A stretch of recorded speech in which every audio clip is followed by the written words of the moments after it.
alors là, dis donc, la petite coquine, là, elle voulait pas venir sur mes genoux. Je considère que c'est le féminisme qui a tué la masculinité. 2SLGBTQIA+.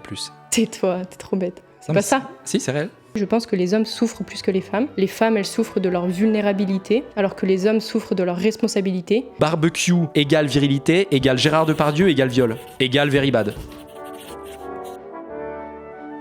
J'ai mal fait mon travail de femme. Frappe-moi. C'est pas lavé. Non, mais tu sais, il y a une étude qui a montré qu'il y a une tribu où en fait c'est les femmes qui chassaient. Plus tu es au max, plus tu peux aider les autres. Qui peut s'opposer à ça ? Si on te fait comprendre que pour être aimé par une femme, faut que tu sois gay, bah tu deviens gay.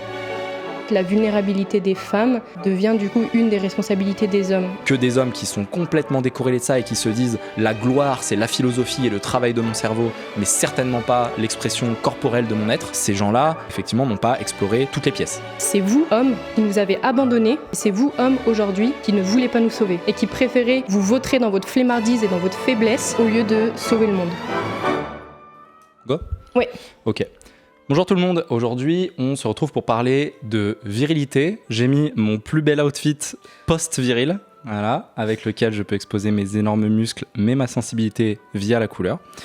Et donc on va parler de virilité / masculinité. On a préféré le mot virilité dans le sens que c'est plus une tentative de viser un certain idéal, on va y revenir, plutôt que simplement l'état de fait d'être masculin, d'être un homme. Donc, on a un petit plan qu'on va annoncer là et on va commencer d'abord par la définition de ce qu'on entend par la virilité / masculinité. Ensuite, on va voir pourquoi on considère que les hommes souffrent plus que les femmes, unpopular opinion. On va parler de diabolisation et de négation de la polarité des sexes. On va parler de qu'est-ce qui a détruit la masculinité ou la virilité et de, enfin, pourquoi pour nous c'est le remède. Voilà. On est bon ? Oui. Ok. Premier truc, constat, masculinité / virilité. Est-ce que tu veux attaquer sur, pour toi, qu'est-ce que ça représente en tant que gadji ? Oui, tout à fait. T'as parlé d'idéal. En vrai, ça me parle, donc je vais tout de suite rebondir là-dessus. Je pense que la virilité, déjà, c'est quelque chose qui s'apprend en tant que garçon. Et c'est un idéal à trouver à l'âge adulte. Et du coup, c'est vraiment des capacités propres au masculin qui doivent être développées pour faire du petit garçon un homme utile à la société, utile à sa famille et aux gens qui l'entourent. Du coup, le premier mot qui me vient tout de suite en tête, c'est le mot de provider.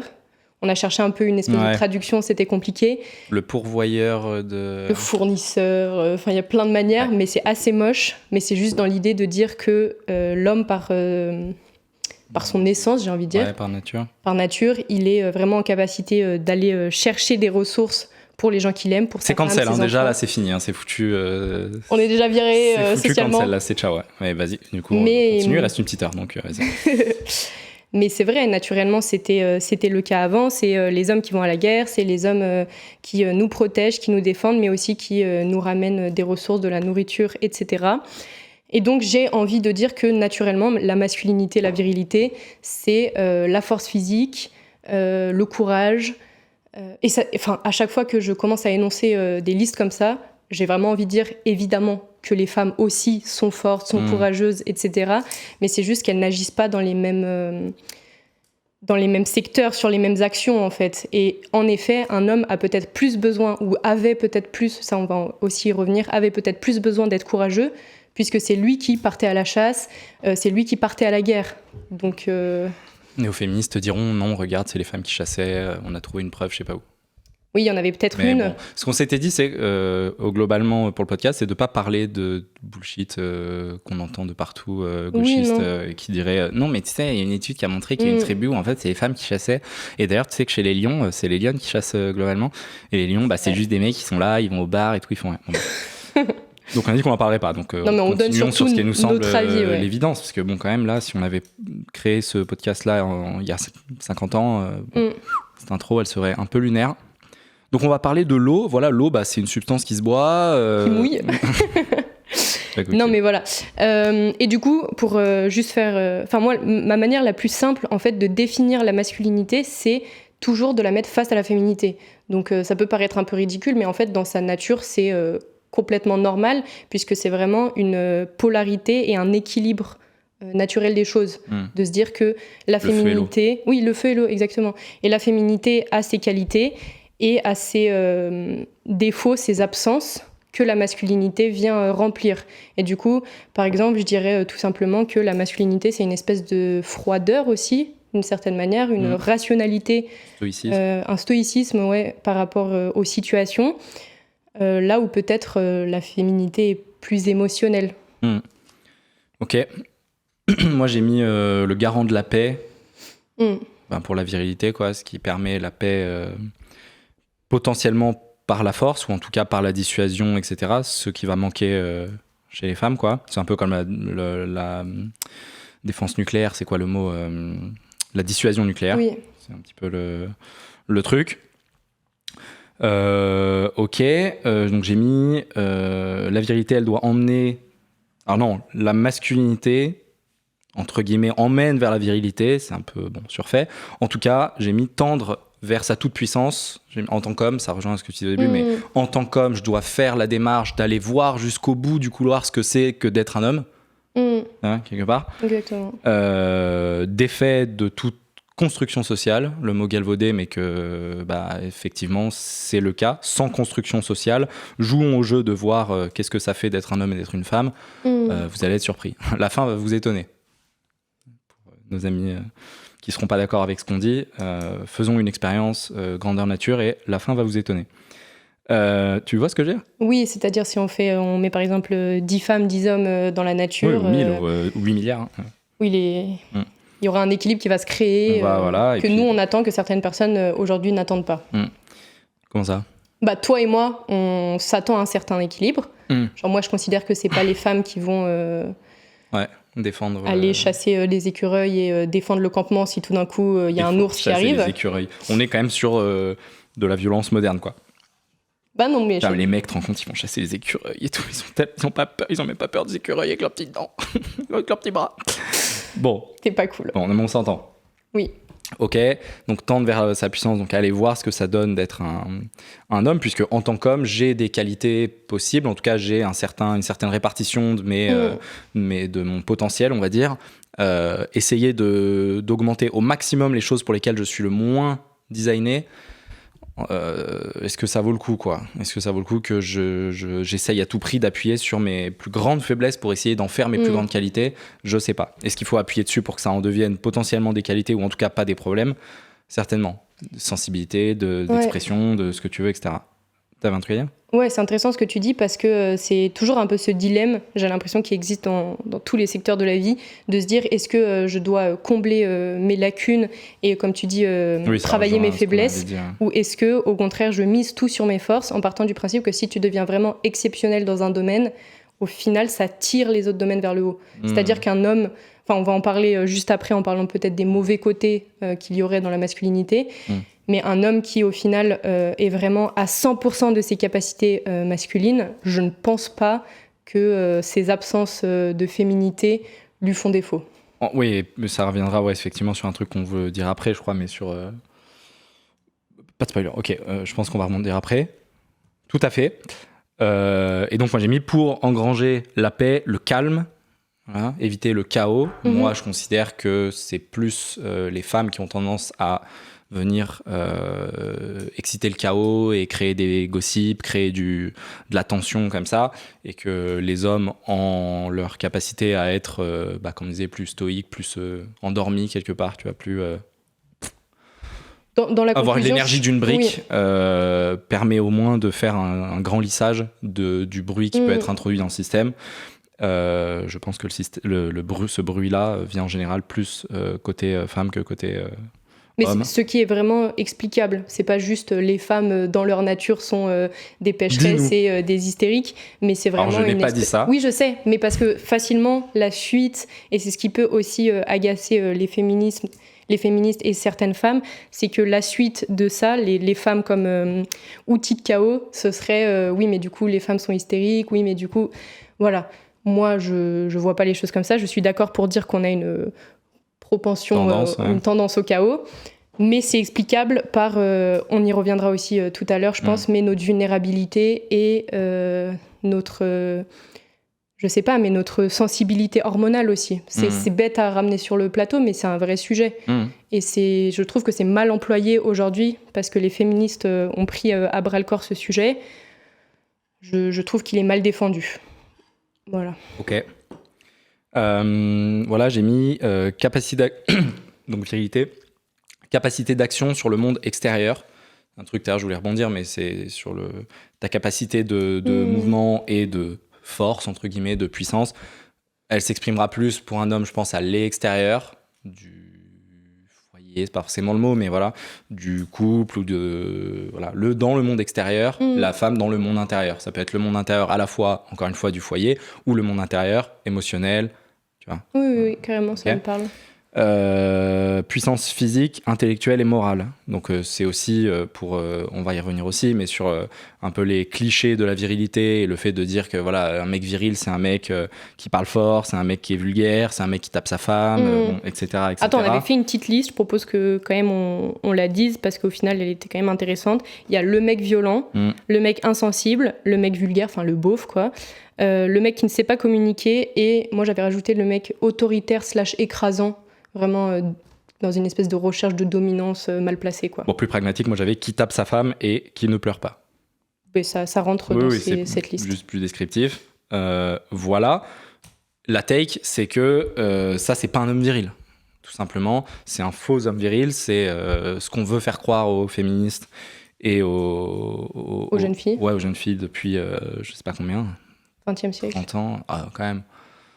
Non, ouais, 21e siècle. Depuis, ouais. Oui, voilà, en tout cas, depuis nos générations et avant, enfin, disons post-68, allez, à la louche, même si c'est quand même plus récent, et de faire croire que voilà, un homme viril, c'est un homme qui, parce qu'il a la force physique, il est capable de l'utiliser, donc il va l'utiliser, donc il est, vraiment, je grossis le trait, méchant, voilà. Il est agressif, grossier, etc. Un homme viril, c'est pas ça. Un homme viril, c'est même entrer.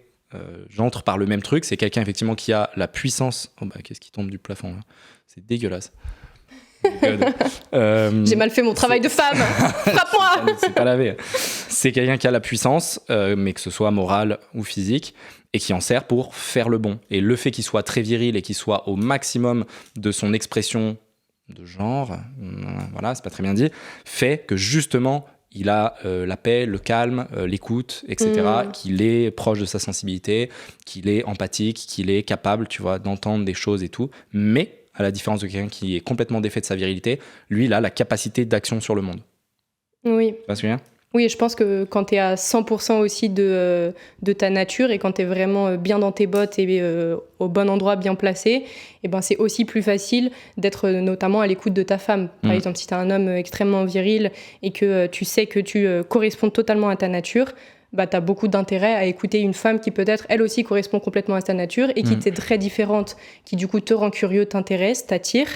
Et du coup, la communication est plus facile. Je rebondis sur les hommes ne savent pas communiquer. Est-ce qu'on sait leur parler aussi ? Tu vois, il y a plusieurs choses. Les femmes, tu veux dire ? Oui. Oui. Les femmes, oui. En tout cas, là, d'un point de vue très moderne, ne savent plus parler aux hommes. Ne veulent plus les comprendre, ne savent plus leur parler. Enfin, oui. On les persuade, en tout cas. C'est ce qu'on veut nous faire ingurgiter. En tout cas, le mec qui tape sa femme, le mec qui ne pleure pas, le mec vulgaire, etc., n'est pas un mec viril. Statement. Ouais, non mais voilà, histoire de le dire tel quel. Based. Le mec viril, non, il tape pas sa femme. Oui, il y a des moments où il est complètement dans le sentiment des choses, etc. Il peut être complètement abasourdi par des choses. Il peut être, il sent le poids du monde aussi parce qu'il est très très proche de sa nature et du maximum de lui-même. Ça, c'est une métaphore, on n'en a jamais parlé, mais c'est un truc que je dis souvent, c'est en gros, disons que tu as une espèce de prairie, tu vois, qui est le champ de tes capacités, de ta personne, etc. C'est une grande prairie, proche de la mer, et qui monte, tu vois, un peu un truc de Normandie, qui arrive jusqu'à une falaise, et boum, t'as la falaise. Tant que t'es dans ton petit pré carré, et que tu n'essayes pas d'aller explorer, tu vois, les recoins de ton esprit, de tes capacités, etc., tu gambades dans ta petite prairie, en mode tout va bien, c'est génial et tout, voilà, c'est l'entièreté de ce que je connais, c'est cette petite prairie. Si tu deviens plus aventureux et tu te dis je vais faire le pari de la vie au maximum et je veux aller voir aux quatre coins de mon pré, etc., je vais monter tout mon champ, tout le champ que j'ai à disposition. Je vois que ça monte, et ben déjà, je vais dans la direction où ça monte, par exemple, vers la mer, vers le soleil, ce que tu veux. Tu vois, mais en tout cas, je suis drivé vers un truc, vers là-bas. J'ai envie d'aller voir. Et une fois que tu fais cet effort et que tu vas jusqu'au bout, déjà, c'est un effort de fou, tu vois, t'es métamorphosé pendant le chemin, tu te transformes, t'apprends plein de choses, tu grandis, etc. En tant que mec, potentiellement, oui, tu acquiers une certaine virilité, une certaine stature, etc. Une confiance en toi, etc., etc. Ce truc-là augmente, mais au bout d'un moment, t'arrives au bout de la falaise, enfin, au bout du champ, et t'arrives et tu vois la falaise, et tu vois l'immensité de la mer, et tu vois l'horizon et le soleil au fond, tu vois, et tu vois qu'en plus, t'es bloqué là, tu vois, et qu'il y a 250 mètres de vide, et que... je suis arrivé au bout. En tout cas, je vois que je ne pourrais pas faire plus, tu vois. J'ai qu'une vie. Ça veut dire j'ai qu'une vie. Ça veut dire je peux pas faire tout ce que j'aimerais faire dans cette vie. Ça veut dire je peux pas être omnipotent, omniscient. Je peux pas être le plus parfait, etc., etc.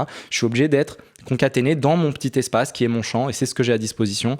Et maintenant, à moi d'en faire quelque chose de beau, mais parce que j'ai compris que c'est finalement le seul endroit que j'ai, et qu'en plus il est beau, et qu'en plus il est à moi, etc. Tu me suis ? Ouais, carrément. Voilà. Et que ce que je trouve très triste, c'est le fait de ne pas aller explorer du coup au bout de ce que tu peux devenir, et donc tu es dans ton champ et finalement augmente ou en tout cas tu as moins d'humilité, tu vois, j'ai plus le contraire d'humilité là.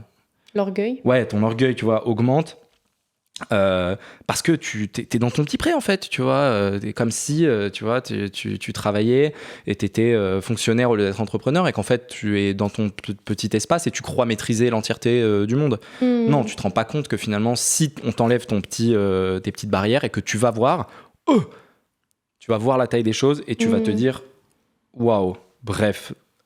Non, l'image est super intéressante. Donc, celui qui tourne en rond dans son petit carré en disant gna, gna, gna, moi je connais tout, etc. Ouais, il va peut-être être vachement mesquin. Il va pas pleurer parce que de toute façon, il a pas senti les forces à l'œuvre, tu vois, dans le monde.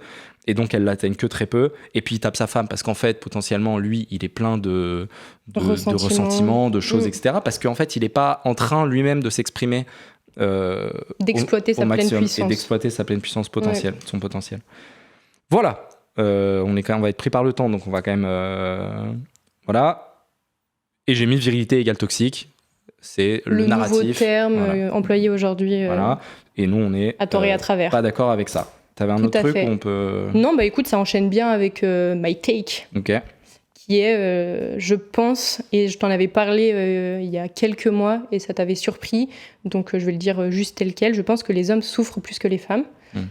Je pourrais rentrer dans plein de petits détails, je pense que je vais le faire juste après, mais déjà la première chose que je voulais dire, c'est j'ai l'impression que c'est très facile de séparer hommes et femmes et de partir du principe que les femmes, elles souffrent de leur vulnérabilité, alors que les hommes souffrent de leur responsabilité, ce qui est extrêmement différent. Et du coup, on pourrait se dire, ok, tous les deux souffrent d'un truc différent, c'est pas comparable, peut-être, mais moi, ce que j'ai envie de dire, c'est aujourd'hui, les hommes souffrent plus parce que ils sont complètement opprimés par une espèce de société un petit peu matriarche, j'ai envie de dire. C'est un peu pour faire un pied de nez à toutes les personnes qui disent qu'on est dans une société patriarcale. Mais je sens vraiment dans les hommes qui m'entourent une espèce d'oppression qui leur impose de ne pas devenir ce qu'ils sont censés devenir, et qui, j'ai envie de dire, les castre, mais surtout leur coupe l'herbe sous les pieds et leur donne pas accès à l'engrais dont ils ont besoin pour grandir de manière saine. Alors qu'au contraire, les femmes aujourd'hui dans notre société, on essaye de leur ouvrir toutes les portes et de leur dire, il y a cette espèce de discours, vous avez souffert pendant des siècles et des siècles, aujourd'hui c'est votre moment. Même pendant l'entièreté du monde. Pendant l'entièreté du monde. C'est lunaire. Prenez tout ce que vous avez envie de prendre, et si les hommes souffrent, ils l'ont bien mérité. Ils l'ont bien mérité. Ce qui rejoint les délires des coloniaux, etc. etc. Oui, c'est un peu la même manière de penser, toujours cette histoire de culpabilisation et du coup d'éloge d'une partie, là les femmes, dans la décolonisation ça peut être une ethnie par exemple, et de les mettre en valeur et de tout leur donner comme s'ils méritaient absolument tout puisqu'ils auraient souffert à un moment de l'histoire. Ce qui est une manière de faire vraiment stupide, puisque ça ne peut pas remettre les balances à l'heure. Puisqu'on recrée superficiellement un déséquilibre là où on pensait qu'il y en avait un. Donc c'est vraiment ridicule. Et moi j'ai mis du coup énergie sociétale, c'est bizarrement dit, mais l'énergie sociétale à l'œuvre, elle est féminine, tu vois. Oui. Et patriarcat, matriarcat, en tout cas l'énergie majoritaire sociétale, culturelle, etc., est féminine aujourd'hui. Elle est absolument pas masculine. Ok. Ouais. Du coup, juste pour donner des Les hommes mini-exemples, souffrent plus, ouais. parce que quand je parle de ce sujet, je suis toujours un peu timide de me dire est-ce que c'est juste moi qui me fais des remarques dans mon quotidien avec les gens qui m'entourent, et du coup j'ai l'impression qu'en effet les hommes souffrent plus, mais c'est peut-être juste une espèce d'empathie mal placée, etc. Mais du coup je vais donner des exemples concrets, comme ça on voit un peu de quoi je parle. C'est notamment que dans les réflexions, les discussions aujourd'hui, les hommes n'ont pas le droit d'exister dans la communication dans leur nature. C'est-à-dire qu'ils n'ont pas le droit d'être froids, d'être rationnels, et de partir du principe que des faits, par exemple, peuvent être une manière de se positionner dans une discussion. Oui, on et leur puis avoir apprend... l'équilibre entre le sentimental, le factuel, le froid, le chaud. Aujourd'hui, il n'y a que le chaud qui compte, que le sentimental, etc. Tu n'as que le droit de passer par l'émotion, de parler d'une opinion qui t'est personnelle, et la vérité est subjective, et la vérité a plusieurs têtes, plusieurs visages, voilà. Et du coup, les hommes qui, dans leur essence, sont peut-être plus radicaux, n'ont pas le droit d'exister comme ça, et du coup, ils sont amoindris dans les discussions, et presque mis de côté. En tout cas, un homme qui essayerait d'exister comme un vrai homme serait immédiatement fustigé, mis de côté et tu, en fait, tout simplement. Il est tu. Vas-y. Ouais, je crois. Oui. Ouais, il est silencieux. Il est silenced. Ouais, ok. Bon, bah moi, je vais pas advocate pour... Enfin si, je suis plus ou moins d'accord. Mais moi, j'ai mis coming out féministe aussi, c'est que moi, j'ai longtemps tenu le discours que réalise bien, tu vois, je parlais avec ma meuf de l'époque. Voilà. Mais t'as pas honte de dire ça devant les gens, tu veux m'humilier? Je disais, en fait, pour moi, ouais, les meufs, elles souffrent bien plus, et et c'est quand même une réalité, parce que si, parce que ça. Et elle-même, qui je pense était quand même féministe, était en mode, franchement, non, ça va, tu vois. Non, ça va, c'est plutôt ok. Mais si, c'est les femmes, c'est vous qui souffrez. Non, je te jure, ça va. Bon. Mais je m'accrochais un peu à ce truc-là. Et finalement, j'ai l'impression qu'il y a quand même beaucoup de meufs qui sont dans le discours. En tout cas, les meufs qui sont hermétiques à la doxa postmoderne, bien pensante, etc. Et qui juste vivent leur vie et qui se disent, non. Le truc, c'est que faut pas confondre avec le fait que, par exemple, t'es plus à même en tant que meuf de subir, par exemple, les changements sociétaux qui se produisent aujourd'hui. Et par exemple, si l'insécurité se modifie, c'est quand même toi potentiellement qui est plus une proie, etc. Surtout si on annule les hommes de ton pays et que tu es soumise à des mœurs qui ne sont pas ceux de ta culture, mais qu'en plus, il n'y a plus d'hommes pour avoir un rôle là-dedans d'une quelconque manière, c'est vous qui allez plus en subir, même si on se fait tous... disons qu'on se fait tous frapper, mais nous on se fait pas violer. Voilà, déjà. Oui, en fait. Donc là-dedans, tu vois, pour moi, je peux essayer de défendre l'autre côté, de dire, moi je suis quand même d'accord sur l'aspect moral, sociétal, etc., que finalement aujourd'hui c'est une guerre sainte contre les hommes. Par contre, finalement, en pratique, tu vois, je préfère quand même, tu vois, pour l'instant, me dire être un homme qu'être une femme, même si quand je sors dans la rue je suis en mode tac, mais bon, moi j'ai quand même mes 80 kills pour éventuellement intervenir, j'en fais pas 50, donc quelque part je suis bien content, quoi. Je suis plus à l'abri. Du coup, parce que j'ai dit cette phrase que les femmes, ce qui les fait les plus souffrir, c'est leur vulnérabilité, alors que les hommes, ce qui les fait le plus souffrir, c'est leur responsabilité. Et j'ai pas spécialement développé, mais ce qui est intéressant, je trouve, dans cet équilibre, c'est qu'en fait, la vulnérabilité des femmes devient du coup une des responsabilités des hommes. Et c'est pour ça aussi que je considère que c'est peut-être eux qui souffrent le plus, puisqu'ils ont la responsabilité d'absolument tout de A à Z. Et limite, j'ai carrément l'impression que c'est eux, au final, qui... je sais pas exactement comment dire, qui donnent à chacun leur rôle. Ouais. Aux enfants, à la femme, à leurs voisins. Enfin, ils dirigent les choses d'une certaine manière. Aujourd'hui ? Naturellement. C'est d'une certaine manière ce qui devrait être. Moi, évidemment, je vais pas me faire des amis, mais voilà, moi, l'éducation aussi que j'ai reçue, que j'ai construite, que j'ai développée, elle est aussi autour de la religion. Donc, c'est un sujet qui est vachement vachement présent dans la religion, de considérer que la famille, par exemple, a une hiérarchie et que tout en haut, c'est le mari, qu'ensuite c'est la femme et qu'ensuite c'est les enfants. Et qu'il y a un devoir d'obéissance d'un échelon à l'autre. Après, pour te valider, c'est que, ok, ça, par exemple, c'est un truc qui t'a, entre guillemets, peut-être construit, mais finalement, tu l'as constaté. Non, mais quand je dis construit, c'est juste pour replacer les choses. Mes parents, par exemple, ne sont pas du tout dans ce délire-là. Oui, mais... Donc, c'est pas... oui, mais je veux juste pas me retrouver dans une situation où on peut m'attendre au tournant en me disant oui, mais c'est l'éducation que tu as reçue. C'est trop tard. Oui, mais justement, je trouve que c'est intéressant de témoigner dans une certaine vérité en mettant le contexte de dire que moi, j'ai pas été éduquée là-dedans par mes parents. J'ai eu ces informations notamment par mes grands-parents.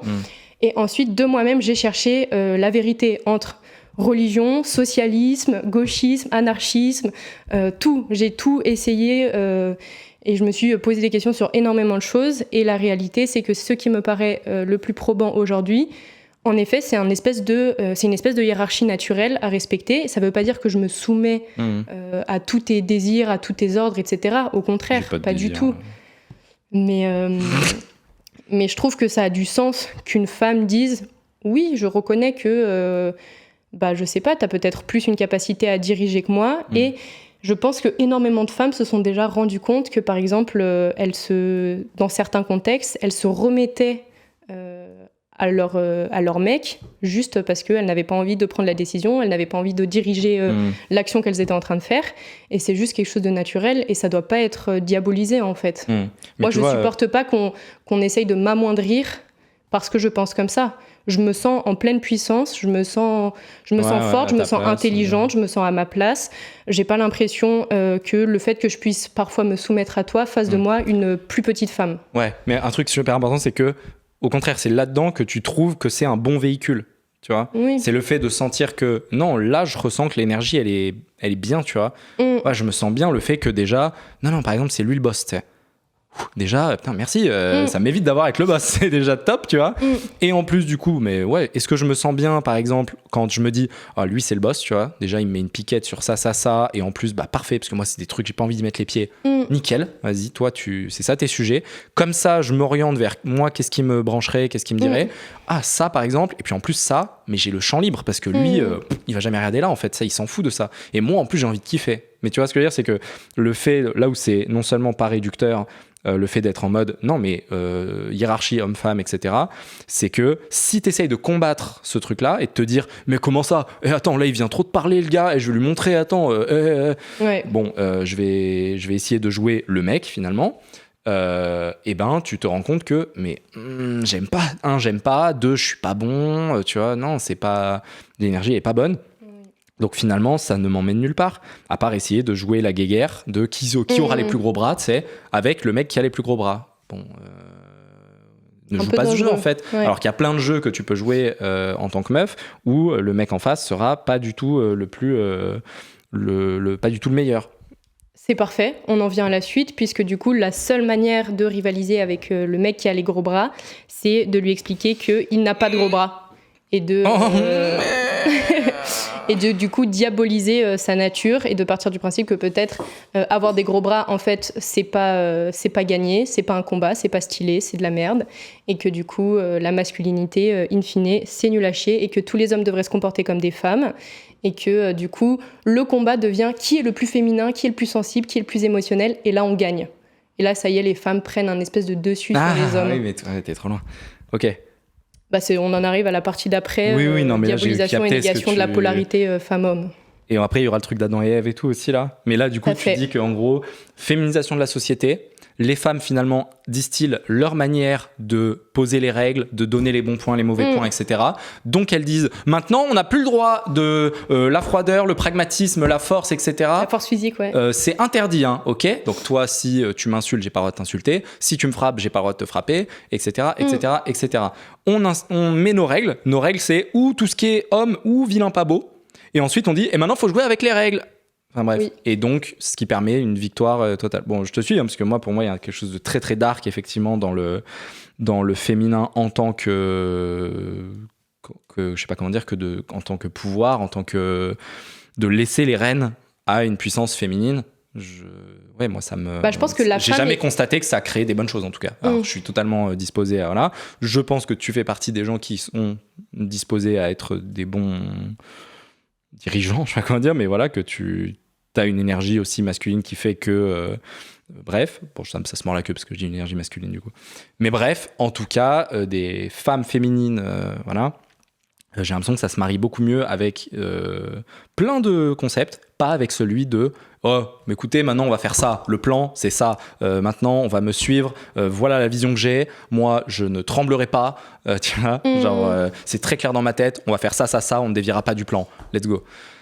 Ouais. Et on a tous besoin de ça d'une manière ou d'une autre dans nos vies, au bout d'un moment pour avancer, d'un degré ou d'un autre bien sûr. Ok. Donc, partie d'après, on se dit qu'on part sur ça, qu'on a appelé diabolisation et négation de la polarité féminin-masculin. Du coup, on en a déjà un petit peu parlé, qu'il y a une espèce de nouvelle mode. Moi, j'ai l'impression que c'est vachement porté par le féminisme. Voilà, je sais pas, c'est peut-être pas seulement ça. Enfin non, je dirais deux choses en fait. Je dirais que les deux courants de pensée aujourd'hui qui sont très écoutés, très médiatisés, c'est le féminisme et le courant LGBTQIR+. Voilà. Qui, encore en Big 2025, ne sait pas dire... Mais je ne sais pas le dire, voilà. Je suis désolée, si je me dis... LGBT au pire. Si tu veux être advanced, je te refais 2SLGBTQIA+. Tais-toi, t'es trop bête. C'est pas ça. Si, c'est réel. Two souls, lesbienne, gay, nanana. Il y a des tweets de Justin Trudeau, là maintenant, tac, à l'image, qui dit en gros props à toute ma communauté 2SLGBTQIA+. Bon bref, je vais pas me moquer de ça, en vrai, la moquerie est une mauvaise chose, mais oui, je ne suis pas, pas dans la réflexion de savoir exactement quel est le terme. En tout cas, ces deux courants, j'ai envie de dire que c'est des courants sociaux, mais c'est presque aussi des courants politiques, enfin je suis pas très au clair sur ces deux termes.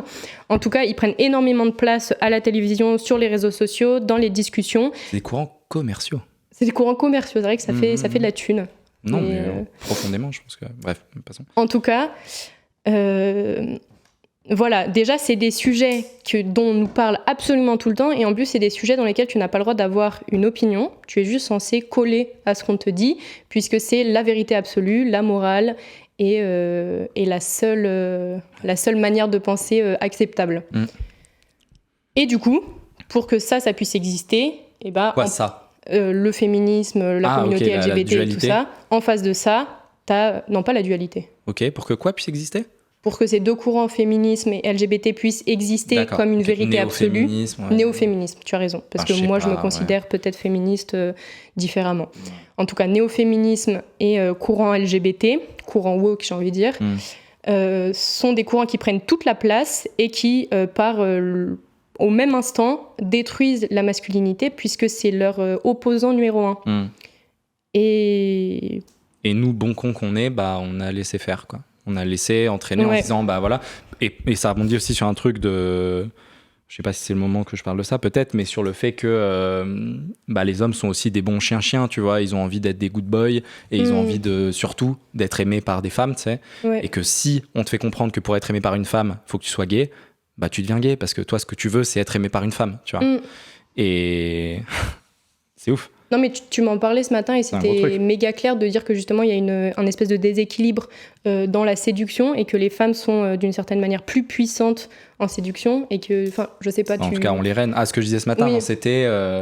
non, je disais donc diabolisation, point de départ, c'est diabolisation de la virilité. Oui. Donc finalement, montrer, cacher. Est-ce que je montre la virilité et j'explique ce que c'est et je l'intègre dans le débat, dans la société, etc. Et je dis, voilà, les forces en jeu, c'est ça, par exemple. Sensibilité, virilité, je sais pas forcément des opposés, mais tu vois ce que je veux dire. Il y a ça.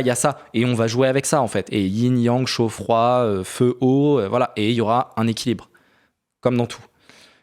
Soit donc on le montre, voilà, on le met dans la main, soit on le cache et on dit oula, le loup est caché dans la forêt, tu vois, c'est le vilain, il faut pas aller voir, c'est l'ogre mais c'est vraiment ce qu'on fait aujourd'hui, tu vois, c'est la force, la virilité, etc. C'est vilain. C'est-à-dire on pointe du doigt quelque chose qu'on n'essaie pas de comprendre. C'est ça voilà. que tu essayes de dire. Mais pour les femmes, pour les jeunes femmes, on va dire, notamment, on leur dit à tout prix que c'est l'ennemi numéro 1, etc. Et il ne faut pas parler. Ouais, la virilité. Okay. Il ne faut pas en parler. S'il y a un mâle, M-A-L, dans le monde, il commence par un V. Voilà. C'est la virilité. Okay. Et donc, même, tu vois, dans les propagandes là, sur le service public ou quoi, on te parle de le coup de la virilité, les barbecues égale ça. Tu sais, c'est barbecue. Attends, ça ferait barbecue égale virilité égale Gérard Depardieu égale viol égale very bad. Ouais. C'est vraiment la propale, c'est ça. Bon, ce que je voulais dire, c'est que le fait de cacher, de mettre sous le tapis la virilité fait que les femmes ne la connaissent pas et ne vont pas à sa rencontre. Et quand t'es une gamine, tu vois ça, tu vois un gars et tout comme ça, à l'aise, tu vois, même un petit coq, tu vois, il a 22 ans et tout, il est là, il est à l'aise, nanana. Bon, en vrai, c'est une énorme merde, tu vois, potentiellement, par rapport à un vrai Tchad. Mais bon, toi, t'as 17 ans, tu vois un mec un peu plus âgé, ok, il fait 20 cm de plus que moi, c'est impressionnant, puis lui, il est à l'aise quand il parle, et puis il a pas la voix qui tremble, et puis il a l'air d'être vraiment sûr de lui, tu vois, mais c'est tellement abusé. Et ça te fascine, et t'es in love, tu vois. T'as trop envie qu'il te fasse un câlin. Je me suis perdu dans mon truc, mais bref, tu découvres la virilité de loin, tu t'en fais tout un truc et tu dis oh my god, tu vois, et tu frises en tant que petite meuf, tu vois, c'est j'ai peur, etc., etc. Et finalement, grandissant, tu te rends compte que tu arrives à percer la carapace de ça, d'avoir accès à ce truc-là, d'en tirer un bon profit, tu vois, avec quelqu'un qui a pris soin de toi, avec qui tu as des relations sexuelles potentiellement, je sais pas, mais tu rentres dans l'intimité de ce truc-là et tu arrives au bout d'un moment à la singularité de percer le secret entre guillemets du sexe opposé, parce que ça marche aussi côté les hommes qui découvrent les femmes, mais en tant que femme, percer le secret du sexe opposé, c'est voir à travers cette virilité et découvrir qu'en fait, il y a plein d'autres choses. Et il y a notamment la sensibilité, le petit garçon, l'envie de plaire et d'être nanin, tu vois, et d'être accepté et d'être aimé in fine, tu vois, par une femme, pour se dire, ok, ça vaut la peine que j'aille construire un empire, tu vois. Mais vu qu'on t'empêche du coup de te faire sentir que évidemment c'est pas une fin en soi la virilité, non, c'est juste des caractéristiques, voilà, et des forces en jeu et tout, et que chaque force naturelle en jeu potentiellement ce serait bien de pas la mettre sous le tapis mais de la laisser exister pour trouver le meilleur moyen d'en tirer le meilleur profit pour le bien de tous, pour la paix sociale, pour ce que tu veux et pour faire civilisation tout simplement. Le fait de le cacher fait que on diabolise ce truc-là et les femmes ne découvrent pas, en tout cas aujourd'hui beaucoup plus difficilement, tu vois, les jeunes meufs, le fait de réaliser que non, c'est pas un diable en fait, cette puissance-là qui m'intimidait, non, j'ai compris. Et en tant que femme adulte, etc., les meufs adultes, souvent ont compris ce truc-là parce qu'elles l'ont, tu vois, et c'est là que tu fais la distinguo aussi entre une fille, entre guillemets, et une femme, c'est le fait d'avoir réussi à comprendre ce truc-là et que même quand tu vois un mec faire un peu le voilà, t'es pas impressionné. Parce que tu dis, pas à moi, hein. Tu vas pas me la faire. Je sais que non, ça n'empêche pas qu'il soit quand même surpuissant, ça n'empêche pas qu'il puisse effectivement avoir une capacité de travail qui n'est pas la tienne, qui est supérieure, etc. Mais bon, tu dis, je sais que c'est un nounours, tu vois. Moi, là, hier, on en parlait parce qu'on était au training, etc. Le fait d'aller dans des salles d'arts martiaux, de voir des gens solides, etc., etc. Et moi, ce que je te disais sur le retour, c'est, mais où sont les mecs où sont ces mecs? Où sont les machistes, tu vois? Où sont les machos? Où sont les mecs virils? Où sont les... alors tu vois? Bien sûr, ils existent. Bon, ok, peut-être. Et encore, je remets vraiment en doute ce truc-là. Parce que quand t'es dans un endroit où tu vois beaucoup de gens qui ont quand même, je trouve, plus d'accomplissement en termes d'exploration de leur virilité et de leur puissance physique que des hommes qui sont complètement décorrélés de ça et qui se disent la gloire, c'est la philosophie et le travail de mon cerveau, mais certainement pas l'expression corporelle de mon être. Vachement bien dit. Ces gens-là, je pense, effectivement, n'ont pas exploré toutes les pièces. Voilà. Ouais. Et le fait de voir des gens comme ça qui sont capables d'étrangler n'importe qui dans la rue, tu te dis, voilà, mais c'est tous des crèmes, c'est tous... Voilà. Non, il y a des exceptions, mais globalement, c'est des crèmes, c'est des gens calmes, c'est des gens, tu sais qu'ils vont pas péter une durite, ils vont pas mettre une claque à leur gadget, etc., etc. Donc, où sont-ils, quoi? Je finis juste sur, j'avais mis virilité égale Gérard Depardieu, point d'interrogation. Parce que dans ce truc de c'est ça qu'on nous vend, tu vois. Si j'allume France 5, France TV / ou je sais pas quoi, France Info, je parle tout le temps d'eux, on va me dire ça, voilà, virilité. Vous avez vu les hommes, hein, vous avez vu Gérard Depardieu ce qu'il fait et tout avec son gros bide à bière et il est en mode alors là, dis donc la petite coquine, là, vous voulez pas venir sur mes genoux. Voilà, c'est ça la vérité. Tu le fais bien, quand même. Je le fais bien. Ça m'inquiète. Attends, dans 25 ans, tu vois. Genre c'est ça la vérité, absolument pas. Ce gars, je sais pas, je pas envie de parler de lui, j'ai rien à en dire. Mais si c'est mon oncle et que voilà, et j'en ai connu quand j'étais merdeux via mon père, des gens comme ça, un peu cracra et tout. Bon, t'as 10 piges, t'es un petit peu bien câblé, tu les vois, t'es déjà en mode, mais quel enfer, tu sais, quel enfer. Vraiment un crado en fait. T'es juste une merde et surtout, tu ne fais pas civilisation. Je reviens toujours sur ce truc-là, mais tu n'engranges pas ni calme, ni confiance, ni espoir, ni voilà, tu vois, tu ne crées pas civilisation. Si on propage ton être et qu'on le multiplie à 1 million de personnes, ça va être la merde. Donc, allez pas me vendre que ça c'est un homme accompli, parce que j'alignerais avec un homme viril, certainement pas. Et donc moi j'avais parlé, bon t'es pas content de Manuel Ferrara, qui je pense est quand même je trouve un emblème un petit peu plus marqué de la virilité, peu importe son activité pro, mettons ça de côté, je le connais pas évidemment, mais de ce que je vois que c'est quelqu'un de solide, de construit, de sensé, tu vois, et avec qui du coup bah tu peux bien discuter, ça se ressent, et que c'est quelqu'un qui est très ouvert parce qu'il est très construit et entre guillemets optimisé, je sais pas comment dire, il est accompli, tu vois. Voilà, il tremble pas quand il rencontre quelqu'un, il sait ce qu'il vaut, il sait où il est, machin. Je décris un adulte finalement classique, tu vois, mais c'est tellement fréquent maintenant de voir des gens qui ont même 40 ans, mais qui tremblent encore des genoux, tu vois, dans n'importe quelle situation sociale, etc., parce qu'ils ne se connaissent pas, tu vois. Ils savent pas qui ils sont, quoi. Bon, bref, moi, mon emblème virilité sera plutôt Manuel Ferrara que Gérard Depardieu. J'ai pas trouvé d'autres exemples, mais voilà, ça pourrait être plein d'autres exemples. Shout out. Ok, du coup, juste, j'avais une petite aparté à faire parce que tu as parlé des sports de combat. Et c'est vrai que moi, je regarde juste à l'échelle de ma vie et des hommes avec qui je peux être en contact. Dans les salles de sport de combat, par exemple, du coup, il y a très peu de femmes. Enfin, c'est arrivé énormément de fois que j'arrive à l'entraînement et que sur, je sais pas, 15, 20, 40 personnes, je suis la seule femme. Donc c'est quand même particulier, faut s'assumer un peu pour vivre ça. Mais par contre, il n'y a jamais eu un seul moment où je me suis sentie en danger ou en difficulté. Et les rares moments où tout d'un coup, je sais pas, par exemple, je fais un sparring avec un mec et il s'emballe un peu, il y a un peu d'orgueil qui se met dedans et puis il me met un petit peu trop la sauce et que je suis en difficulté, il y a toujours eu quelqu'un pour intervenir, le coach, un autre fighter qui intervient et qui dit « Ouh, par contre, calme-toi parce que là, vous avez 20 kilos d'écart, t'es un homme, c'est une femme, tu vas lui faire mal, ralentis. » Et ça, du coup, c'est une belle expérience de la virilité, quoi. Vraiment. Et oui, et c'est des hommes vraiment qui sont... Enfin, j'aurais presque envie de dire... Enfin, toi, tu dis virilité égale paix. Je dirais carrément virilité égale calme. Et ça peut être mal... On peut le voir comme de l'austérité, mais c'est pas spécialement le cas. C'est vraiment du calme. Et du coup, le parallèle que je voulais faire, c'est par exemple quand tu vas en soirée dub, en soirée techno, quand tu fréquentes des hommes qui sont censés du coup être des hommes plus déconstruits, plus au courant de qu'est-ce que c'est le consentement, plus au courant de communiquer leurs émotions, leur sensibilité. Il y a des affiches partout et c'est les endroits les plus dangereux aujourd'hui. C'est les endroits où tu as des hommes mesquins, vicieux, qui font des actions bizarres, qui essayent de te toucher, de t'approcher, de te droguer. Toutes les histoires que j'ai vraiment où je me suis sentie en danger, agressée, où il m'est arrivé des histoires pas chouettes, c'est tout le temps des contextes avec des hommes qui sont censés être justement des hommes déconstruits. J'ai pas un seul contre-exemple d'un mec vraiment solide, viril, qui aurait été déplacé. Et c'est pas des hommes déconstruits, c'est des hommes non construits. Du coup, ouais, c'est vrai que c'est intéressant de dire ça. Parce qu'au final, oui, ils sont déconstruits avant même de grandir, donc ils ne sont pas construits. On se rappelle, objectif 2026, déconstruire la déconstruction. Oui, tout à fait. C'est important. Stop les colliers à perles sur les hommes. Ok. Moi, je pense que vous avez le droit, mais bon. C'est vrai, vous avez pris les droits. Oui, bon. France égale homme level 5 sur 100, j'ai dit. J'ai mis... je mets ça comme ça. Mais rapidement, c'est que, en plus, en France, là, c'est un sujet où on rabâche, oui, en fait, les hommes virils, nanana.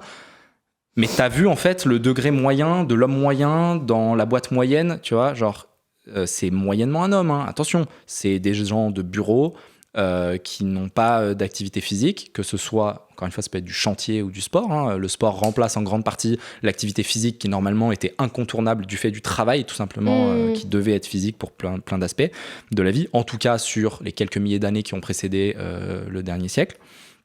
Donc je pense que ça reste majoritaire dans notre ADN et dans notre manière de fonctionner. Et ben déjà toi qui du coup de base est polonaise et tout, si on parle des hommes qu'on voit dans la rue en Pologne ou dans des pays de l'Est ou en Russie potentiellement sans aller trop forcément loin, mais et dans beaucoup d'autres pays du monde, tu te rends compte en revenant en France que ça cuck très fort. Genre vraiment les gens sont globalement, enfin voilà, le Benoît moyen, alors pas Benoît Saint-Denis, ouais, j'allais dire le prénom. le Benoît Benoît Fernand, je sais pas, voilà, notre archétype, que tu vois passer dans la rue, bon, voilà, c'est poids moyen 67 kilos, et il n'est pas capable effectivement d'endosser un rôle de protecteur dans le monde physique. Ce qui n'est pas le cas dans d'autres pays. Quand tu te balades dans Pologne, tu croises une majorité de mecs qui, tu sens, ont une froideur, une posture, une machin qui fait que, ouais, ils ont plus ce truc de provider, sécurité, nanana, ce qui peut être très surprenant quand tu sors de France. Et voilà.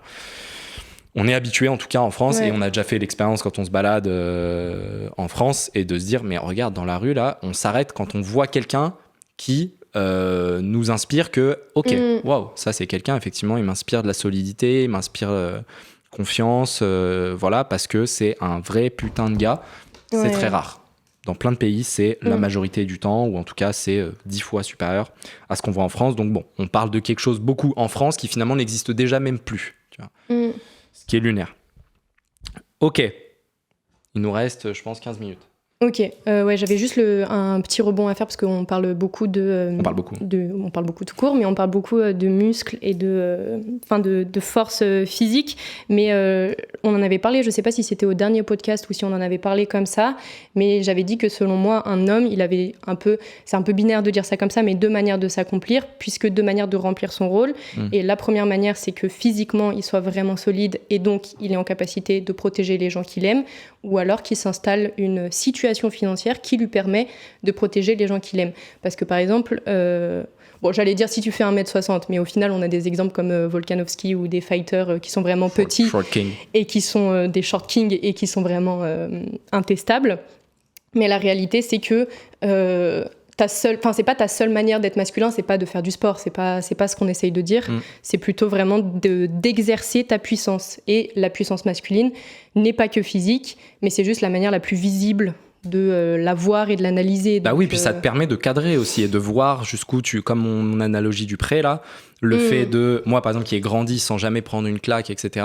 Bon, il y a eu un avant et un après, le fait de prendre des coups par exemple et de se rendre compte que, très bien, donc je suis une merde cosmique, level 8000 sur tel sujet, tel truc, mon être s'arrête à tel moment parce qu'ensuite je deviens une énorme flaque, voilà, et donc je suis incapable de ça, mes forces c'est ça, tu vois. Ouais. Et tu dresses un peu ton profil de ok, en fait, mes capacités c'est ça, je veux progresser là-dessus parce que je me rends compte que X, Y, Z. Ouais. Mais vas-y, je t'ai coupé.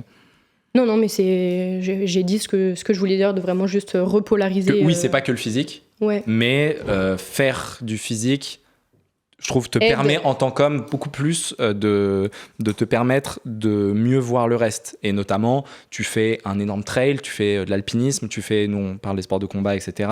Tu fais des choses très engageantes, très puissantes, enfin pas puissantes, mais très difficiles, etc., qui te transcendent. Ouais. Et tu réalignes beaucoup plus ta position d'homme, pour ce qui nous concerne là, après avoir fait ces choses-là, et en te disant, par exemple, notamment, j'ai envie de sérénité, j'ai envie de faire les choses bien, j'ai envie d'être un provider et tout. C'est un truc que tu ressens en tant qu'homme quand tu fais des choses très engageantes, quoi. Ça se témoigne en toi beaucoup plus que si tu ne vas pas observer jusqu'au bord des choses. Mais ça marche avec beaucoup de passion dans lesquelles tu t'engages corps et âme et dans lesquelles tu vas voir très très loin. Ok, trop bien. On passe à la partie d'après qui est qu'est-ce qui a détruit la masculinité ? Je commence ou tu commences ? Vas-y, ta take donc biblique. En fait, c'est pas plus sketchy. C'est pas une take biblique. Ou alors on commence par une parce qu'elle est plus soft. Comme tu veux, mais non, je pense que c'est bien si on commence par la mienne, parce qu'elle est peut-être un peu plus théorique aussi, je sais pas. En tout cas, moi, pour le dire déjà tout simplement, je considère que c'est le féminisme qui a tué la masculinité. Et du coup, ma meilleure manière de l'expliquer, c'est de faire une espèce d'analogie en utilisant un épisode très connu de la Bible, qui est Adam et Ève, donc dans la Genèse. Mais alors attends, tu dis c'est le féminisme qui a tué le... tu parles vraiment du féminisme politique, enfin du féminisme en tant que mouvement social, en tant que phénomène très moderne qui est apparu dans nos sociétés occidentales, tu vois ce que je veux dire ? Non, je vais l'expliquer plus périodiquement. Je voulais juste te couper pour que tu saches qui est le boss. Ok, tu as bien fait, j'adore, c'est super, merci. Vas-y. Non, du coup, je commence par mon analogie parce que ça m'aide aussi à rentrer dans le sujet. Vas-y. En fait, c'est il y a une manière de comprendre cet épisode Adam et Ève et surtout de comprendre pourquoi ils ont été virés du paradis que je trouve pas mal, et je ferai un parallèle avec cette histoire. Voilà, ça ne sort pas de nulle part. En fait, on pourrait partir du principe que Adam n'était pas corruptible par le serpent et que le serpent savait que s'il venait voir Adam et qu'il lui disait « mange le fruit », Adam ne le ferait pas, puisque Adam, qui est un homme, dans son essence, a un sens du devoir et de la responsabilité très fort, et il n'aurait pas contredit ce que Dieu lui a demandé de faire. Par contre, du coup, le serpent est allé vers la femme, vers Ève, qui par nature est plus vulnérable, et l'a séduite, et lui a dit « mais mange ce fruit ». Et elle, qui n'avait pas reçu la responsabilité et le sens du devoir par Dieu, qui était juste arrivée au paradis pour accompagner Adam, s'est laissée séduire. Mais parce que par nature, elle est vulnérable. Et ça, c'est une réalité tangible. On voit tous que les femmes sont plus vulnérables que les hommes. Mais t'as pas honte. Voilà. Et du coup, on pourrait presque dire que le seul talon d'Achille d'Adam était Ève.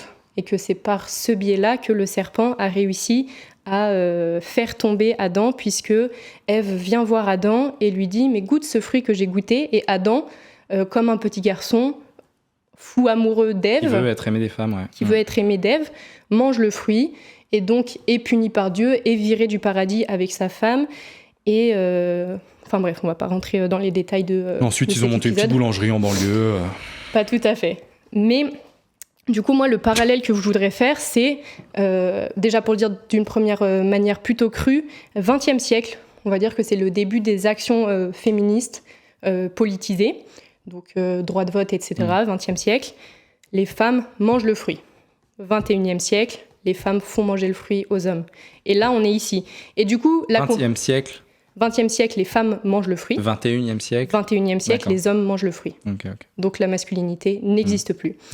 Et là, on pourrait se dire, oui, mais du coup, Mathilda, c'est les femmes qui sont responsables de tout, c'est vraiment des sorcières, c'est vraiment l'essence du chaos. Non, parce qu'en fait, moi, ce que j'ai envie de dire avec ça, c'est vous, hommes, qui nous avez abandonnés, et c'est vous, hommes, aujourd'hui, qui ne voulez pas nous sauver, et qui préférez vous vautrer dans votre flemmardise et dans votre faiblesse, au lieu de sauver le monde. Alors que nous, les femmes, je pense qu'on n'en est pas capables. Oui, mais parce qu'on nous a convaincus que c'est ce qu'on doit faire, c'est ça être Il y a un homme. Il y a 1 million de raisons, mais c'est...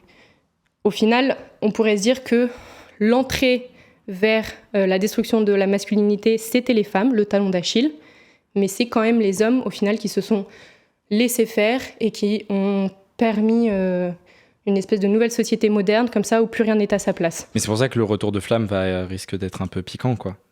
Et il va vous retomber peut-être plus sur vous que sur nous, mais ça encore c'est discutable parce que nous, notre vulnérabilité fait qu'on sera aussi les premières victimes, tu vois. Ouais, mais ce que vous risquez aussi le plus, tu vois, je sais pas, disons sur les 200 prochaines années, s'il y a un retour de flamme plus un effondrement quand même concret de nos conditions de vie, etc., c'est qu'au pire, ce sera retour à la cuisine, tu vois. Au pire. Et nous, ce sera retour au charbon, et voilà.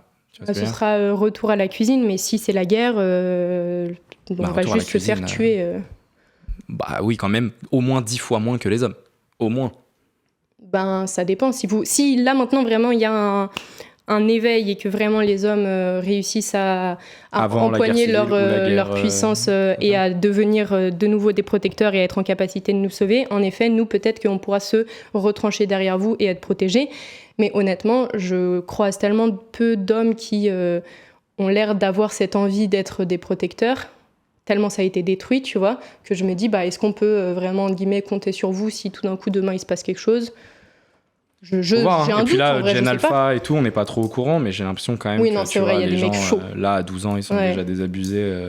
En tout cas, c'est ça paraît c'est vachement mon être- espoir, ma foi. Hein. Enfin, il y a de tout, mais- Moi, je suis pas J'espère que très c'est le cas. optimiste. Mais ok. En tout cas, la take, c'est. Le féminisme a tué la masculinité. Oui, parce qu'après, tu dis, du coup, c'est la faute des hommes, mais moi, je te dis, du coup, c'est la faute des femmes, parce que c'est les femmes qui ont réussi, par mesquinerie, à prendre le pouvoir absolu, et ce sont des En fait, dictatrices, tu vois, fondamentalement, alors que les hommes distillent, j'allais dire, un pouvoir bien plus catholique, c'est peut-être pas mon truc, mais tu vois, sont capables de laisser beaucoup plus, justement, notamment de laisser la possibilité aux femmes qui se sentent les épaules, qui ont les capacités, etc., d'aller de devenir top 10 en biologie moléculaire, top 10 aux échecs, ce que tu veux, tu vois, avec grand plaisir. Ça régale les hommes. Ouais. Il y a le truc du... les espaces en commun pour faire du sport en ville sont trop masculinisés, etc., etc. Tu vois ces trucs un peu, des articles comme ça. Le skatepark, l'espace machin. Sous-entendu, le skatepark c'est masculin et du coup c'est pas un endroit, enfin c'est un endroit ostracisant pour les femmes, etc. Quand il y a une gadji qui vient au skatepark, les mecs sont affolés, tu vois, ils sont en mode mais ça régale, ils sont in love direct, tu vois. Toute proportion gardée, mais ils sont super contents, ils sont super fiers. La meuf elle lâche son pire ollie de merde, tout le monde ouais franchement bravo et tout, tu vois. Dans tous les skateparks du monde, tu sais. En Occident, après je sais pas trop. Mais bref, voilà, on est facile. Non, mais c'est vrai que j'ai peut-être été un petit peu trop radicale, mais en gros, ce que je voulais dire, c'est je considère en effet que c'est le féminisme, donc les femmes comme outil et pas forcément comme raison première, c'est le féminisme qui a détruit la masculinité, mais que par contre, il faut que les hommes captent que certaines femmes comme moi qui peut-être... je peux dire que je représente peut-être une catégorie de femmes qui ont toujours été contre le féminisme, ça a toujours existé, pour ne parler que même des suffragettes, début du XXe siècle, il y a toujours eu des courants des courants féministes, j'ai envie de dire, qui s'opposaient à elles. Il y a toujours eu des courants menés par des femmes qui s'opposaient aux féministes, ça a toujours existé. Et nous, ces femmes qui avons un discours différent du néo-féminisme qui est très poussé aujourd'hui, parfois on se sent aussi un peu, je sais pas, abandonné, un peu oublié, puisqu'on a vraiment l'impression que les hommes se sont affaissés dans leur flemmardise et considèrent qu'ils n'ont plus de responsabilité et ils ne doivent plus rien à personne. Et du coup, j'attire juste le regard peut-être de certains hommes en leur disant... En fait, les gars, nous, si on doit retracer la planète, sans vous, c'est certain qu'on va pas y arriver. Donc, réveillez-vous. Je sais pas, faites du sport. Soyez des hommes, découvrez-vous et venez nous sauver, en fait. Parce que moi, j'ai peur pour la gente féminine dans le futur. Excellent, très clippable. Super. Ok. Après, là, j'avais noté, c'est aussi, mais étant donné le cœur des hommes, ce que tu dis, c'est vous les hommes qui avez nanana. Oui, mais le cœur des hommes est fait de telle manière que, encore une fois, il veut l'amour, il veut être aimé, il veut être, tu vois, un good boy. Et donc, si les femmes te disent c'est ça être un good boy, les hommes le font, tu vois. Et qu'est-ce que la virilité permet aussi là-dedans? C'est justement de dire ça, fuck you. Tu vois, la virilité, c'est savoir. Moi, j'ai l'impression que ma virilité, elle s'incarne aussi beaucoup dans le fait d'avoir compris comment fonctionnent les femmes, etc. Et du coup, de pouvoir me dire, oui, attention, je sais quand même les forces en jeu. Encore une fois, c'est pas tout est caché. Non, j'ai vu, je veux voir et tout. Je sais quelles sont les forces en jeu. Je sais que j'ai envie d'être potentiellement un good boy pour avoir l'approbation, tu vois, et le regard d'une femme sur moi, etc. Mais des femmes. Comment ça, des femmes? Mais il n'y a pas que ça, en fait. Je vais pas tout sacrifier. Si toi, tu te mets à me dire, mais tu sais, quand même, ce serait bien que... je sais pas. Tu portes des jupes. Ouais, que tu te balades avec un plug dans le cul, j'en sais rien, mais je sais pas. Tac. Tac. Et ce serait bien que t'arrêtes, tu vois. Tu veux pas arrêter ta boîte, tu veux pas prendre un petit job, limite bosser à Super U à côté, tu sais, nanana. Ouais, ok, non, mais j'imagine que c'est bon. Bref, non, en fait, mais casse-toi, en fait, c'est bon, on arrête, tu vois. Comment il s'appelle cet entrepreneur que tu écoutes souvent et tu m'avais montré une vidéo, il marche dans la rue comme ça, il parle. Et, Tom Benoît Non, je sais pas, je dirais... Il parle comme ça. Oui, exactement. Tom Benoît. C'est Tom qui disait quelque chose de très intéressant. C'est Tom, mais Tommy en vrai, mais c'est un frérot en vrai. Cet homme qui disait quelque chose de très intéressant, qui disait les femmes, elles vont avoir tendance à vous attirer, à vous déconstruire, à vous demander de changer sur des points, et ce qui au final va faire qu'elles ne vont plus vous aimer parce que justement vous avez changé, et qu'elles vont vous lâcher et vous abandonner. Ça, j'avais trouvé ça méga intéressant, parce que c'est vrai qu'on peut avoir un naturel comme ça. Par exemple, je pourrais te dire... mais tu me dis tout le temps que c'est difficile d'entreprendre, bah quitte ce truc, trouve-toi un job et tout. Et en fait, je pense que j'aurais pas la même attirance pour toi que j'ai actuellement, puisque justement tu es cet homme qui ose entreprendre, qui est face à l'adversité, etc. Ouais, et moi j'ai déjà vécu ça, le fait de finalement, par cueillerie, par amour et tout, me retrouver et tous les mecs se retrouvent comme ça, à finalement se mettre en position de « Ah mais c'est bon, je me suis aligné avec ce que t'avais dit qu'il fallait que je fasse pour être un good boy ». Et une fois que tu fais ton good boy, la meuf elle te regarde en mode « Oh my god, gênant, cringe !» Cringe, dégage en fait. Ouais. Et les mecs sont là en mode mais quoi et tout. Et tous les mecs, shout out, ont déjà souffert de ça et de se retrouver à être le dindon de la farce. Ok. Ta take, voilà. Bon, Adam et Ève, tout ça. Bon, voilà, bon, cancel, hein, ça part immédiatement. Ça part tout de suite. Non, mais c'est intéressant. Je l'exorcise en le disant, comme ça. Ouais. Hein. Ma take, c'était. Ça y est, on le dit sérieusement, le mot take, là, putain. Ma position, mon avis. Mon statement, c'est même problème. C'était que Anglophonisation en France. Outrancière. Ne vous laissez pas faire, l'ennemi, c'est l'Angleterre. Moi, on m'a éduqué comme ça. Enfin, mon grand-père, il me disait ça quand j'étais enfant. Les roast beef. Ok, bon.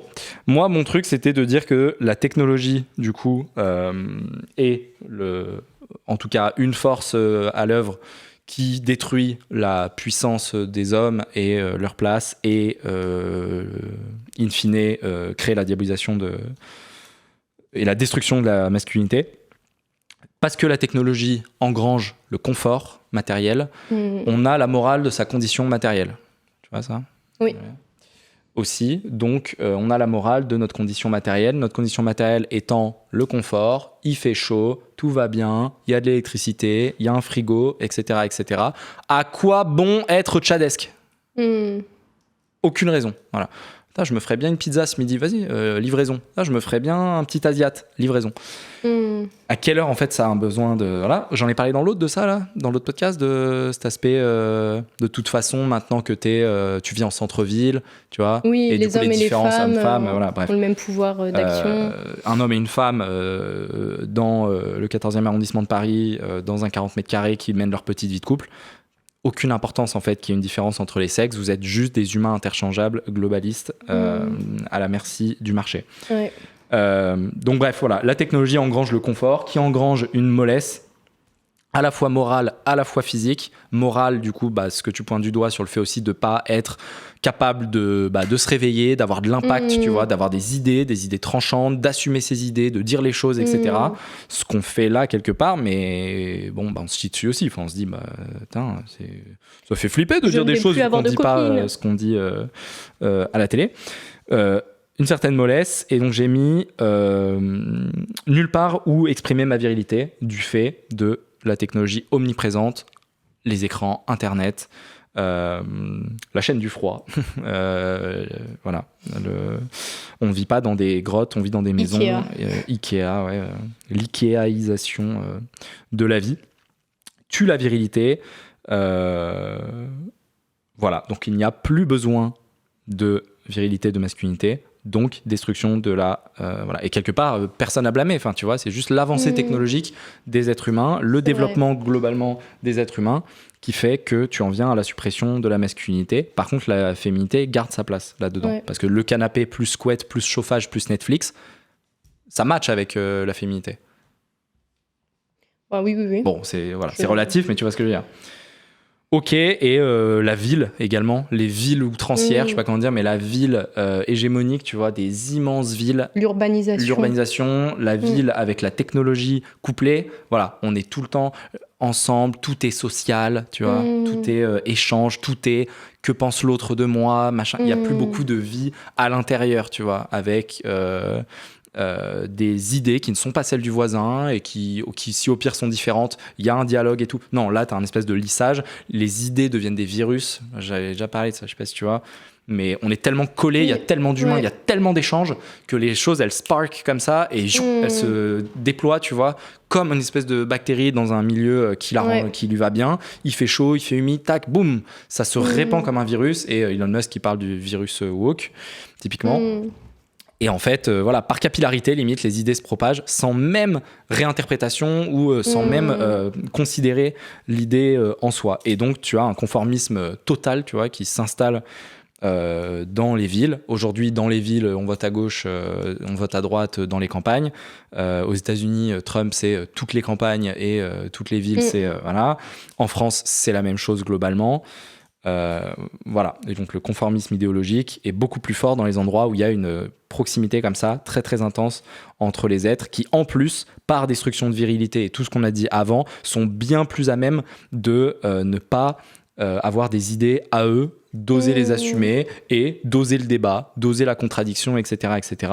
Ce qui mène aussi au sujet de perte de testo, du fait que alors, est-ce qu'on peut mettre des études, je ne sais pas, à voir, mais manifestement, c'est un vrai sujet. La quantité, entre guillemets, de testostérone chez les êtres humains est extrêmement corrélée avec leur capacité à penser par eux-mêmes et à prendre des décisions indépendamment.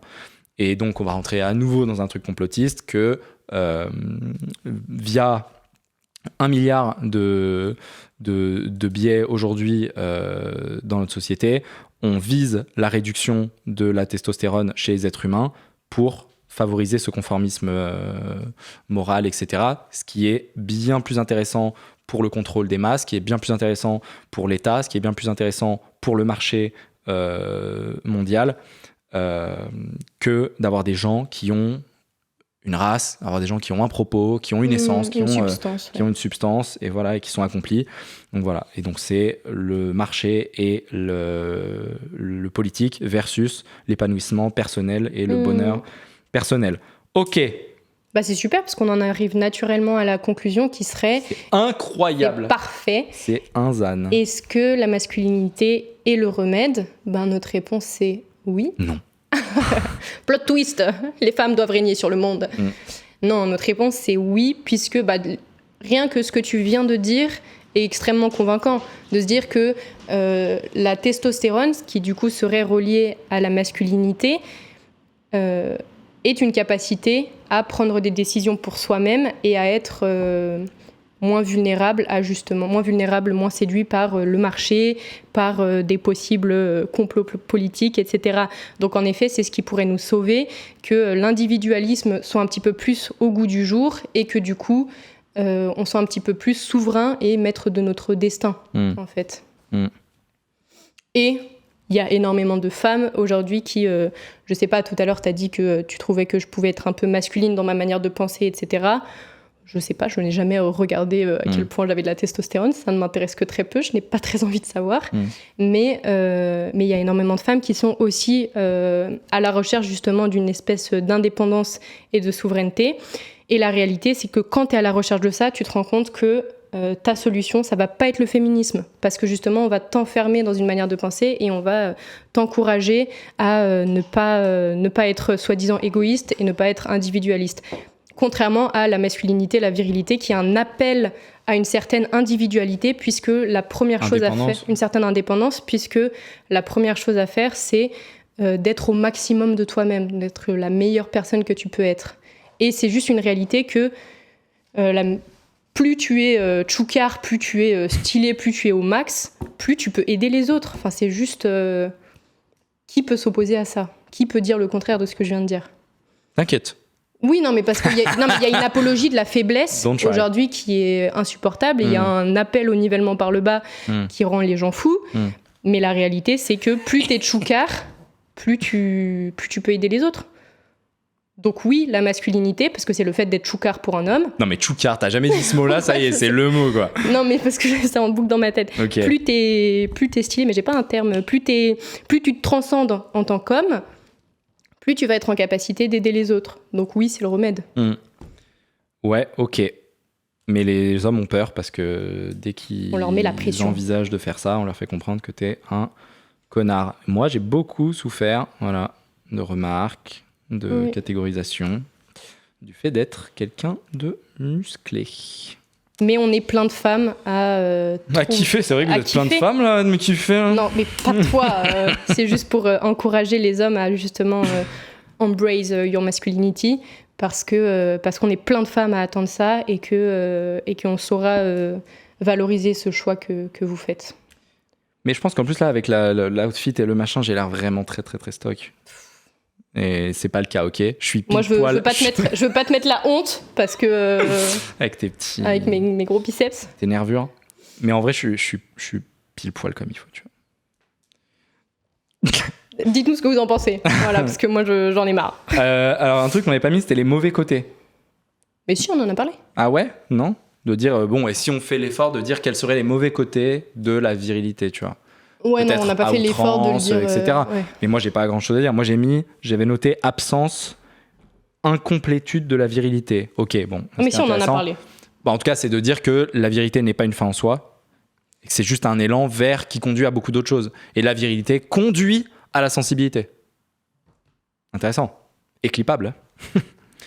Voilà, et que mauvais côté, bah je sais pas, ouais, c'est comme dire en tant que meuf, le fait d'être féminine, machin, bon, j'aurais plus facilement, je pense, de mauvais côté que je pourrais lier à ça. Mais quelque part, tu peux pas, enfin voilà, oui, je suis une femme, j'ai envie d'aller à fond dans l'expression de ce que je ressens, de ma féminité, etc. J'ai envie d'être dans le care, j'ai envie d'être un soutien, j'ai envie d'être un pilier, j'ai envie de nanan, tu vois, d'être le gardien de l'intérieur, etc. Pendant que tu seras le gardien de l'extérieur et tout. Mon Dieu. Bon, et toi, t'es viril, tu as envie d'être le gardien de l'extérieur, tu as envie d'être machin, d'être le provider, etc. Est-ce que c'est mal ? Je sais pas. Voilà. Évidemment, il y a des mauvais côtés, mais juste comme dans tout, quoi. C'est pas comme dire faire le procès, par exemple, de la cupidité ou de l'avarice. C'est pas la même chose, tu vois. Bon, je pense des péchés capitaux au final, mais voilà. Limite, prenons un des 7 péchés capitaux et dire, bon, quels seraient les mauvais côtés de ça, tu vois ? De l'orgueil, de la gourmandise, il y a plein de choses à dire, mais un truc qui est essentiel à ton expression d'humain et qui est juste aligné avec entre guillemets avec ton sexe, tout bêtement, enfin voilà, avec comment la nature exprime.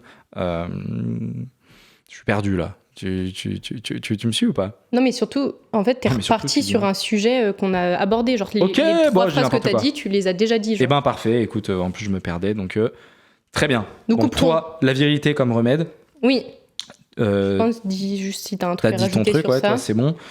Moi, j'ai mis il y a un déséquilibre complet de la balance. Donc oui, je pense que c'est un remède, mais pas par essence que ça doit être hégémonique et il doit y avoir de la virilité dans tout. Et c'est ça qui doit dominer le monde. Non. Par contre, la virilité permet de potentiellement remettre les choses à sa place et permet juste d'exister, je sais pas comment dire, mais la virilité est un remède, tout simplement parce qu'aujourd'hui elle est absente du débat, elle n'existe pas, elle n'a pas de place pour s'exprimer. Je vais pas revenir encore et redire des choses que j'ai dit, mais voilà, oui, c'est un remède aujourd'hui, en tout cas, disons, au mot MAUX d'aujourd'hui, parce qu'on l'a diabolisé et on l'a supprimé du débat, donc la balance est complètement déséquilibré entre virilité et féminité. J'ai mis tout est gay, tout est mesquin, tout est faux. Voilà, comme ça au moins je me fais cancel.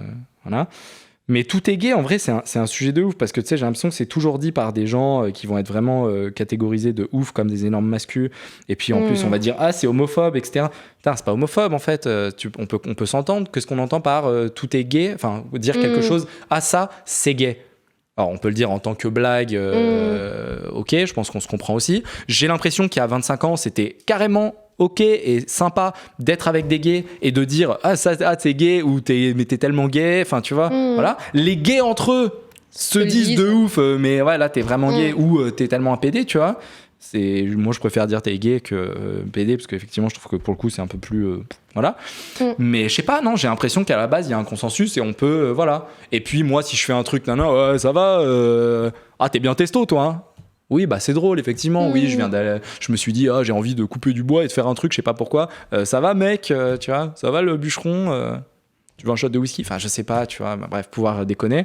Et que bah oui, si j'ai mis un petit truc rose moulant, voilà, bah dis donc, t'es gay, c'est gay quand même. Je suis full gay là, tu sais. Ça va, tranquille, ça. Oui, on c'est manque possible de respect ou pas à personne. Donc bref.